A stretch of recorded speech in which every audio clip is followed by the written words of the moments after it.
The Iranian national soccer team had a good week on its troubled path to playing World Cup games in the United States in June.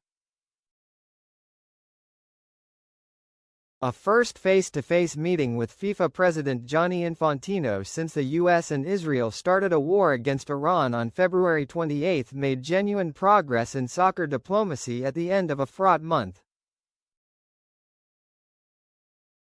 The Iranian Soccer Federation's upbeat readout of the meeting in Turkey made no mention of moving World Cup games to Mexico, a subject Infantino has repeatedly shut down for the past 2 weeks. Infantino also offered tangible help for the squad to prepare for the World Cup in the next 2 months. Most Iran players are with clubs in the National League that has shut down during the war. Iran's World Cup hosts in Arizona said this week they were pressing on with training camp upgrades plus local and federal security plans, echoing the stick to the schedule mantra FIFA has used. Infantino stayed on in the Turkish coastal resort of Antalya to watch Iran rout Costa Rica 5-0 in a warm-up. Clearly, the next 2 months are full of uncertainty for the Iran team and nation itself amid mixed messages about U.S. intentions for the war. Still, talk of Iran boycotting soccer's biggest event or seeking to move its games from Los Angeles and Seattle to Mexico has faded. The Iranian delegation is due at its Tucson training camp no later than June 10 for the June 11 to July 19 tournament. The war immediately cast doubt on Iran's ability and willingness to fulfill a World Cup entry secured in March 2025 as one of the best teams in Asia. In the first half of March, government officials variously suggested the team could not play at the World Cup, could not travel to the US, and FIFA should move Iran's games to co-host Mexico. Mexico President Claudia Sheinbaum appeared to suggest hosting Iran games was possible, without advocating for an unprecedented late change to a World Cup schedule. Donald Trump added to the confusion. He said, "I really don't care if Iran comes to the World Cup, that players were not safe."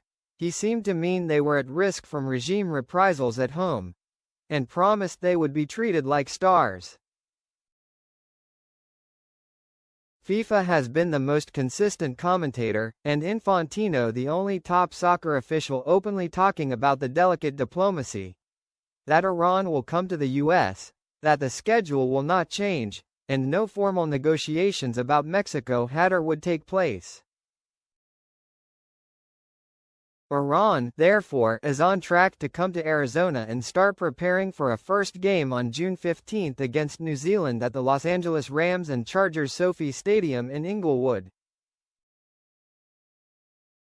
The FIFA-mandated break for clubs to release their players to national teams gave World Cup squads up to 9 days together and 2 warm-up games. Iran was scheduled to go to Jordan, another World Cup team, where Nigeria and Costa Rica were invited to be opponents in back-to-back games. When the war spread across the Middle East, those games were switched from Jordanian capital Amman to the safety of Antalya in southern Turkey. For most Iran players, a 2-1 loss to Nigeria last Friday and the win against Costa Rica on Tuesday was their first competitive action since the Persian Gulf Pro League stopped.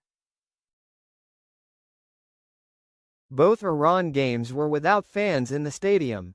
In a similar warm-up before the 2022 World Cup, Iran fans were locked out of a stadium in Austria, avoiding any protest against the government being shown on the broadcast back home. In Antalya, the Iran team protested the US-backed military strikes by holding up children's backpacks and photos of victims of the war during the national anthems. Missing from the squad was star striker Sardar Azmoun. He was not selected reportedly on the order of state authorities because of a social media post by the Dubai-based player of a photograph with him greeting political leaders of the United Arab Emirates. Ahead of Iran's trip to Turkey, FIFA declined to confirm details about which officials would go there for the best, and, realistically, first, chance to meet Iranian Federation leaders during the war.